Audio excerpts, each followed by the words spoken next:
It's 1798 in northwest Wales, and an area of marshland by the Irish Sea has been bought by the London-based entrepreneur William Maddox. Maddox builds an embankment to reclaim the marsh from the sea and sets out his vision to build a new turnpike route to Dublin via Porth Dinllaen. He establishes a new town to act as a staging post and regional hub for transporting goods. The Irish traffic ceased with the development of Telford's road to Holyhead, but his planned town of Tremadog was born. The population were employed primarily at the woolen mill and the coaching inn.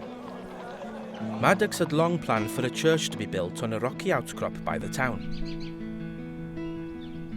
The Calvinistic Methodists had been holding a Sunday school in a house in the town since 1805. And in 1808 they presented a petition requesting a chapel. Maddox granted them a parcel of land on a 99-year lease for the construction of a meeting house.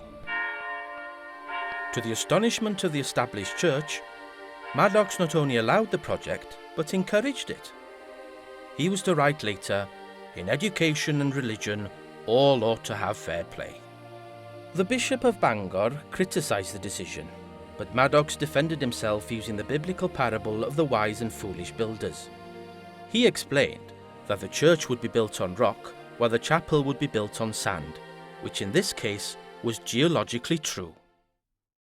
Early chapels were simply constructed, with plain exteriors that looked more like domestic buildings than places of worship. But Tremadog Chapel was to be different. Both the scale and plan of the building were a turning point in chapel building in Wales. The chapel was one of the biggest buildings in the town and one of the first to be completed. The Anglican Church of St Mary's was finished 18 months later.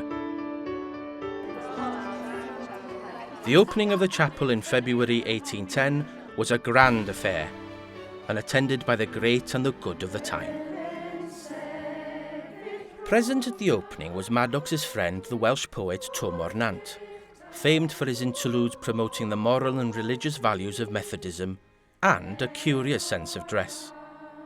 This was his last public appearance before his death. Other attendees were Robert Jones, publisher of the first Welsh hymn book for the Calvinist Methodists, and John Elias, a popular preacher in Wales. The opening sermon was given by Thomas Charles of Bala, a prominent preacher of the day. Amen. The chapel was registered as Peniel on the 14th of March 1810. The building became a focal point for the community, with activities for most days of the week. It is unclear what the original facade looked like. The cost of the chapel was £858, a third of which was spent on timber, and nearly as much on carpenters as on stonemasons. Maddox promised £50 towards the build, but only gave 10.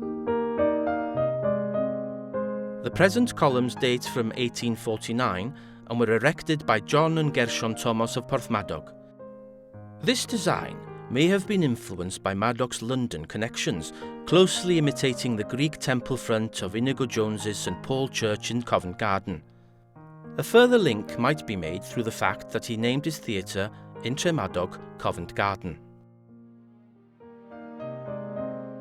The grand facade was impressive, using the classical style in a way unprecedented in Wales. The design of Peniel went on to play a fundamental part in popularising the use of gable facades and auditorium-style interiors. It also promoted classical architecture as a preferred style for nonconformist builders, standing apart from the Gothic architecture of the established church. Two full-width slate steps lead up to a giant Tuscan portico of 2 columns, the triangular pediment sporting a wheel window and panel spandrels. At the rear of the portico are 2 entrances, flanking a central sash window with 3 further windows above. The side elevations are built in large, irregular blocks of stone and each have further 12-pane sash windows.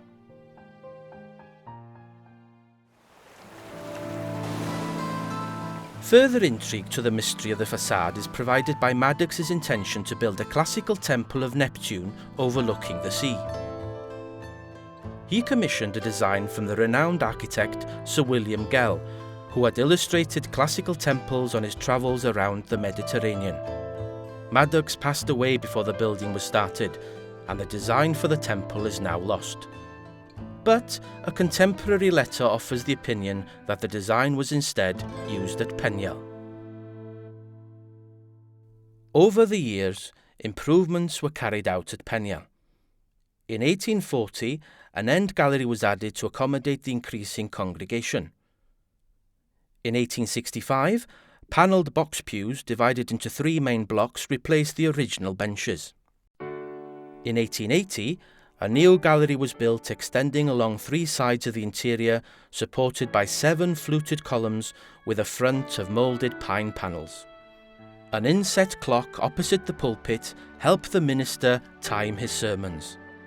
The seating was once again replaced. The improvements of 1898 included the present Sedd Fawr, deacon's chair, and a pulpit by the firm of Owen Morris Roberts and Sons, Tremadog. The central projection of the Sedd Fawr incorporates a lectern, either side of which is a curved, cushioned bench seat. To either side of the pulpit arch is a door.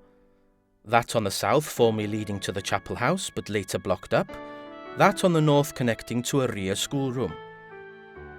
Education was an important part of nonconformity, with the aim of teaching everyone to be able to read their own Bible.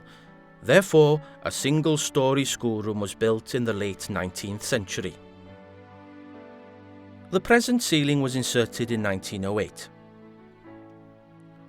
It is boarded with large panels, moulded ribs, and a central ornate ceiling rose, which replicates the wheel window of the pediment.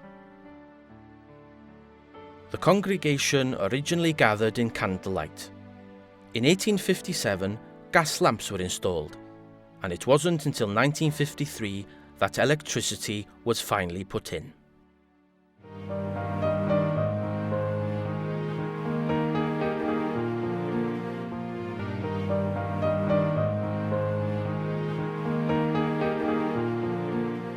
The dwindling congregation were no longer able to support the chapel, and in 2002 it was given to the Welsh Religious Buildings Trust.